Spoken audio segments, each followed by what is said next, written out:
All right, so you guys yourself a little Redragon keyboard. Now this is it's a beautiful little keyboard, but there's a couple issues and a couple things that you should be aware. So let's take a look at it. First of all, I like the actual keyboard. It's mechanical. They give you extra keys here. You could the actual piece to take them off, and you can add your own.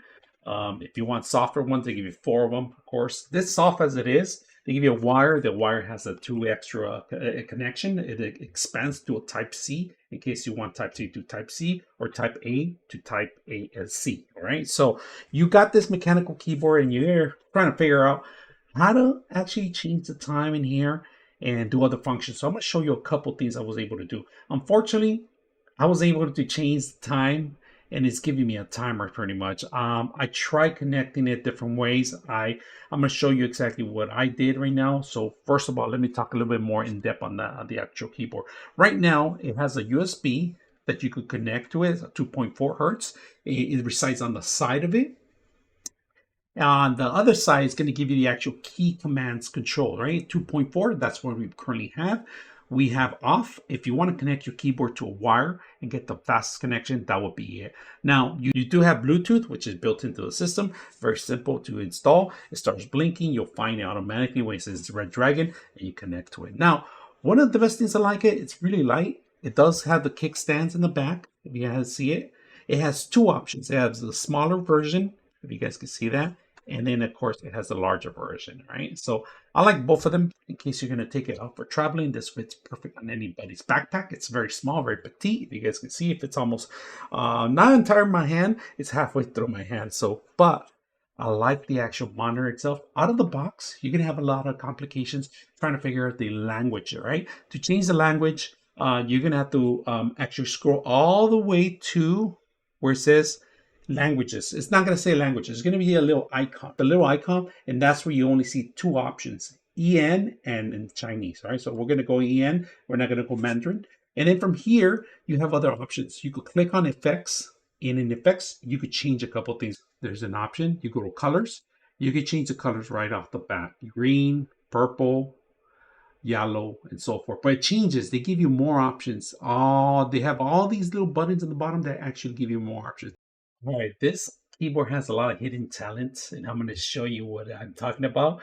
First of all, you do need to download the application, and I'm going to show you exactly where to download it so you guys could get it. Now, do it at your own risk because it's not certified, the actual application. It's a Chinese made, and it still has glitches. You're able to do updates on it and changes. All right. In order to use the application, one critical thing, you do have to connect the actual wire to the actual keyboard. All right, let's take a look at some of the effects that we can create here. When you go to the actual keyboard itself, right now we choose actual red. If you guys can see, you can change it to yellow, orange or yellow, green, blue, and so forth. And then you could go back to your rainbow colors, all right? Now, you have much more options in here. You could change the brightness of it, if you guys can see that. So we could change the brightness to lower, let it go. And of course, you could change the RGB light by number too, if you recognize, if you remember some of this stuff. And this is pretty much for those that like Adobe. Now, we're going to go into other ones. We're going to go into breathe. This is pretty much like a breathing condition. It does. It turns off and on. And let's go to another one. Spectrum.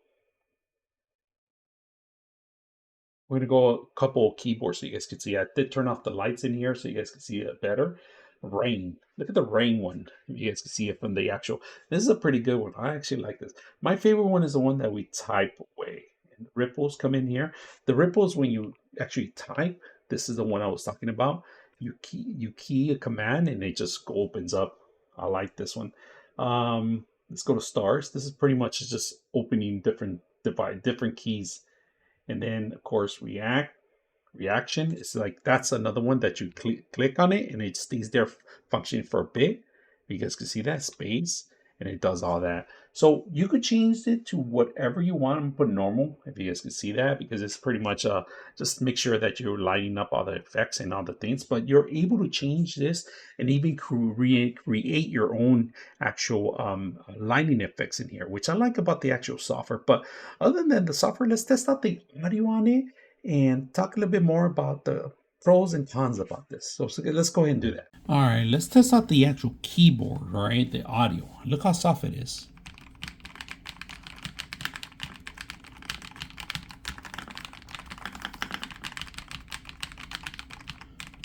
very soft.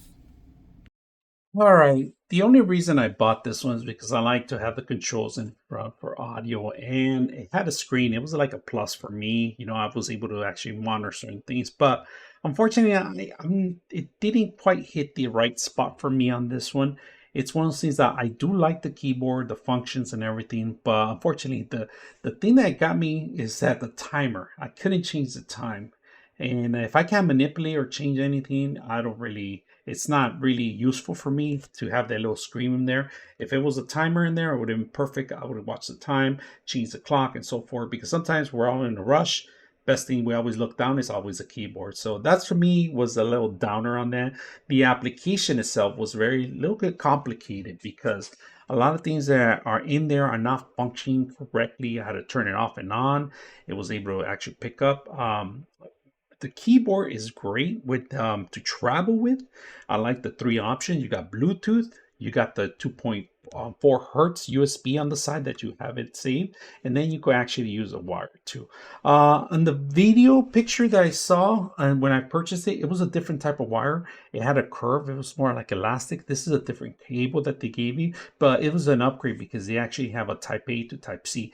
The function of Type C to C didn't want to work when I was making changes to the actual keyboard. And I have a system that's capable of handling pretty much anything I throw on it. And it has a 3.2 on the USB, so there was no issue on my system. It had to come from the wire or the software and firmware are not ready. And it did give me an option for updating the firmware, but I wasn't able to do it. I tried everything on the application. When I read it, there's not that much information because it's still new, the keyboard.